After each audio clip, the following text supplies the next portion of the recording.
pernah Unpam dicurigai hanya sebagai kedok untuk mengumpulkan dana bagi gerakan teroris. Apa Iya. benar itu? Betul. Kok bisa dicurigai seperti itu? Ya karena tidak masuk akal di benak mereka. Dengan uang 100.000 kita membangun gedung yang begitu besar biayanya. Ya, kemudian juga operasional sekolah itu cukup mahal. Standar dikti untuk satu mahasiswa itu kan 18.100.000 setiap tahun. Sedangkan kita untuk saat ini hanya 1.800.000 per tahunnya.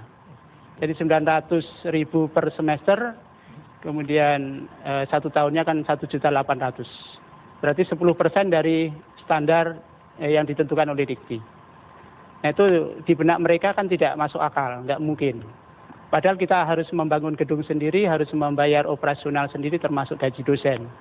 Tapi kok bisa dengan biaya kuliah semurah itu Anda bisa bangun gedung, kemudian bisa menjalankan kegiatan ajar mengajar di universitas ini? Iya, bisa itu sangat mudah dijelaskan. Jadi apabila itu daya terpasang itu optimal, tidak ada yang nganggur, siang malam kita bisa pakai. Ya contoh aja, satu lab komputer kita bisa pakai 30 kelas untuk dalam satu minggu itu. Tanpa mengurangi jam belajar, tanpa mengurangi kompetensi yang diharapkan. Karena pagi itu bisa 2 shift, siangnya 2 shift, malamnya bisa 2 shift. Jadi satu hari itu bisa 6 kelas masuk dalam satu lab komputer itu.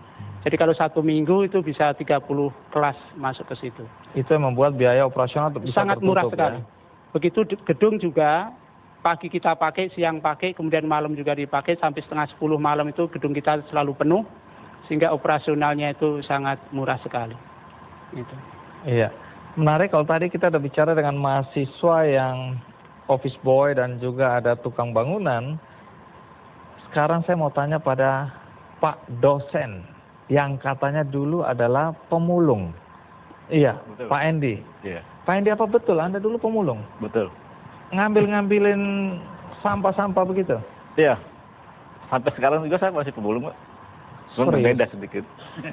Tunggu dulu, Anda sekarang ngajar apa? Saya ngajar 4 mata kuliah, Pak.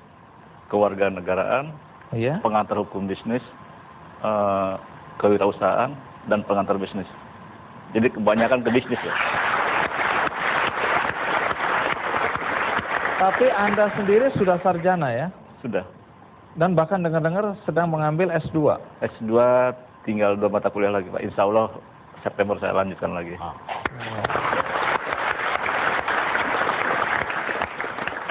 Jadi bagaimana dulu dari seorang pemulung Anda bisa jadi sarjana? Ya itu Pak. Saya kan kalau malam suka mulung lewat ke Unpam.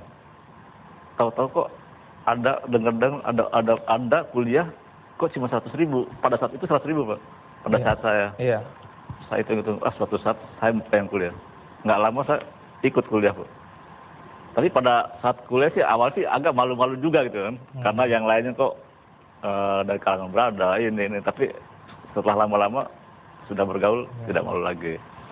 Dan Anda membayar uang kuliah dari hasil memulung? Hasil mulung. Cuman selama masuk ke semester 2 saya sudah punya lapak pemulung, gitu. Sudah ada peningkatan. Karir Anda di dunia pekerjaan meningkat.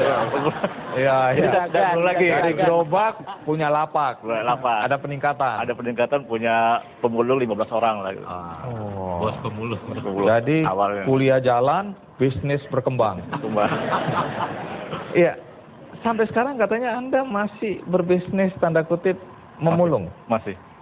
Arti kata gini Pak, saya sekarang sudah dikelola mungkin karena saya kesibukan mengajar, ya sekarang istri, alhamdulillah sudah menjadi ya walaupun CV kecil-kecilan sudah jadi CV itu. CV? Iya. Oh, kalau dulu dengar-dengar pakai gerobak, sekarang sudah punya truk. Alhamdulillah. Bisnis menarik ini. Baik, banyak anak muda sekarang yang lahir dari keluarga yang kurang mampu, yang merasa bahwa mereka tidak akan kemana-mana. Akhirnya ini sudah garis tangan, mereka akan tetap susah hidupnya. Anda membuktikan sebaliknya, Pak Darsono membuktikan sebaliknya. Apa pesan Anda buat anak-anak muda yang kurang bersemangat dalam meraih pendidikan setinggi-tingginya? Ya pesan saya gini, dalam hidup dan kematian itu hanya 3 sebetulnya. kalau hidup kita ini kehidupan, menjalani kehidupan, berusaha. Ini berusaha lah buat menjalani kehidupan. Kalau sudah berusaha kita nanti akan ada gerak sendiri.